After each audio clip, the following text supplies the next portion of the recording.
Hey! Welcome to part 2 of my look at the 2003 Studio Bones TV series, Fullmetal Alchemist.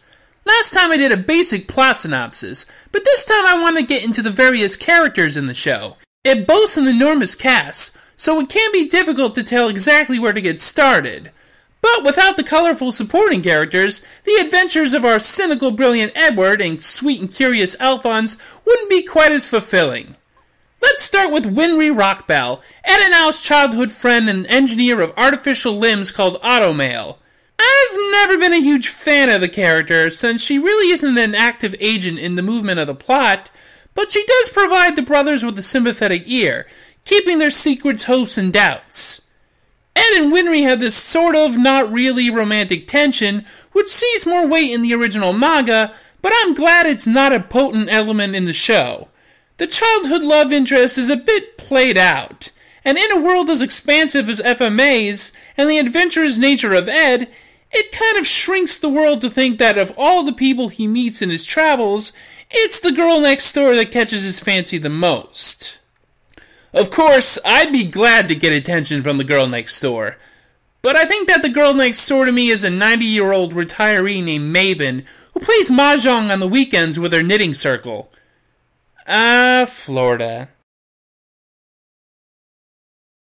Florida? But that's America's wing! They prefer the Sunshine State. Then there's Roy Mustang, Edward's superior officer, and the famed flame alchemist from East City. As his title implies, Mustang utilizes a powerful fire-based alchemy that can demoralize as well as burn.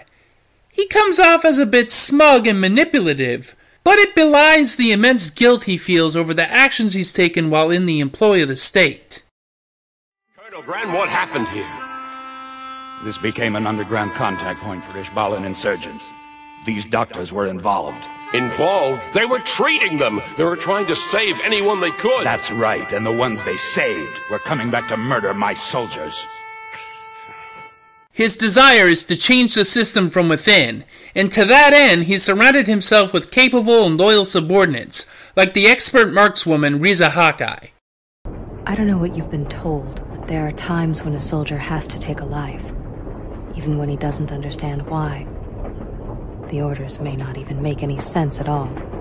That's the way it is when you're a soldier, and it can be a stupid and terrible life. Roy's close friend Maze Hughes is another important character. A family man, Hughes is in charge of military records and hopes to support Mustang's rise to the top. Unfortunately, Hughes uncovers a secret that the homunculi target him for discovering. Hughes! I have to stop for a moment.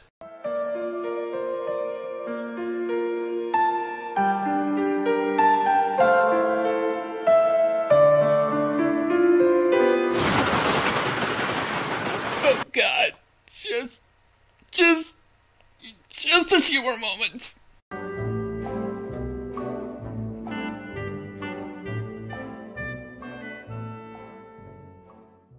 With that awkward emotional outpouring out of the way, I can get to some of the other interesting characters that inhabit the FMA world. Like Sheska. Sheska. You are a fertile oasis in a morass of soul-crushing despair.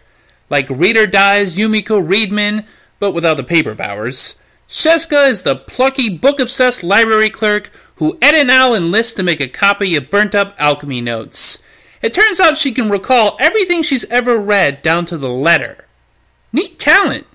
This also gets her a job working for Hughes. Sheska, honey, the way you wear your bifocals and strut your stuff, you can place my bookmark in your leather bound any day.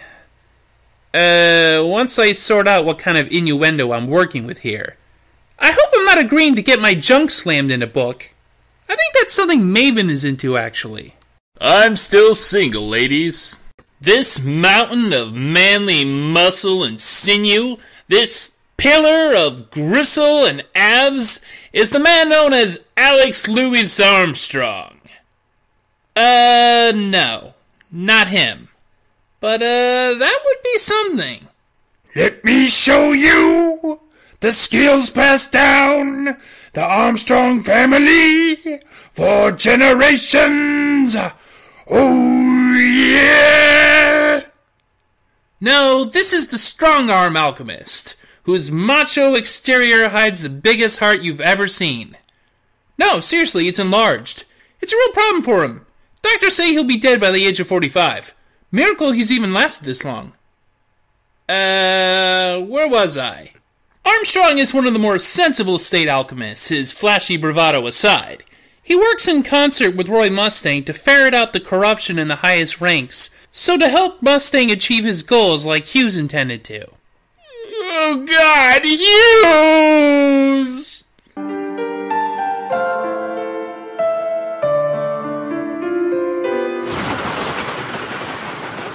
Oh, bite me, show! What are you trying to do to me?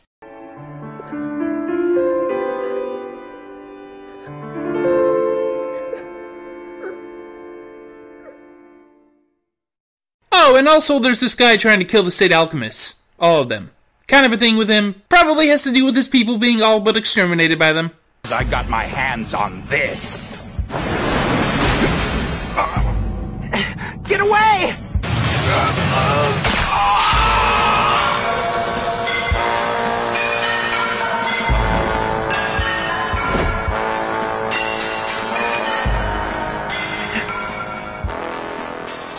The man simply called Scar is an Ishbalan bent on revenge for the deaths of his people, most particularly his brother, and uses his own unique brand of alchemy that stops at deconstruction of material. As you might imagine, he's got a real hate-on for the state, but he goes from simply wanting to kill state alchemists to ensuring the balance of power is tipped so the military isn't the one holding all the cards. How does he plan to achieve that? The Philosopher's Stone. I think I'm going to stop here for now. In the next part, I'll talk about the homunculi, including my favorite FMA character, Greed. Come on, isn't anybody paying attention here? Hello?